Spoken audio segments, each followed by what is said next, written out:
বিশ্ববাজারে জলবায়ু পরিবর্তন আর যুদ্ধের প্রভাবে খাদ্য নিরাপত্তা এখন বড় চ্যালেঞ্জ, যেখানে সহায়ক ভূমিকা নিয়ে আসছে আধুনিক কৃষি প্রযুক্তি।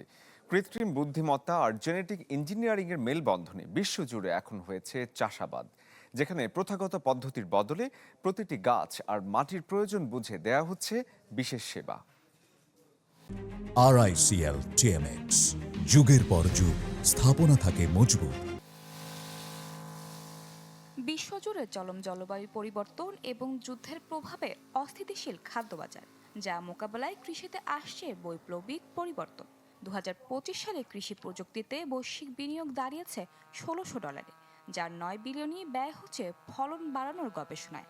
করোনা মহামারী এবং ইউক্রেন ও মধ্যপ্রাচ্য যুদ্ধের কারণে অস্থিতিশীল বাজার পরিস্থিতির সুযোগ নিয়ে জনপ্রিয় হচ্ছে সূক্ষ্ম কৃষি প্রযুক্তি। কৃত্রিম বুদ্ধিমত্তা ব্যবহার করে মাঠের আর্দ্রতা, অতিবেগুনি রশ্মি ও মাটির ব্যাকটেরিয়ার তথ্য বিশ্লেষণ করে নির্ভুল চাষাবাদ হচ্ছে। সেন্সরের মাধ্যমে রোগবালাই ও আবহাওয়ার পূর্বাভাস তথ্য নিয়ে সার ও পানির ব্যবহার 40% কমানো সম্ভব হয়েছে। মাটির ডিএনএ বিশ্লেষণ করে কৃষকদের কোন জমিতে কোন বীজ উপযুক্ত হবে এবং কার্বন নিঃসরণ কতটা হচ্ছে সেই তথ্য পাওয়া যাচ্ছে।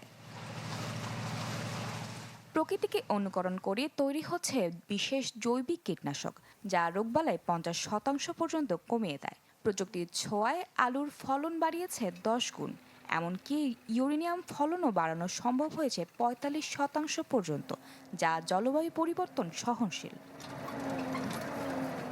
যদিও বৈশ্বিক জিডিপিতে কৃষির বড় অবদান থাকলেও এই খাতে প্রযুক্তিগত বিনিয়োগ এখনও মাত্র 1.3%।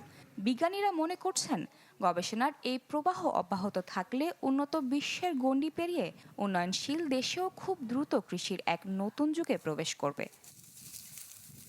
Desk report, channel 24।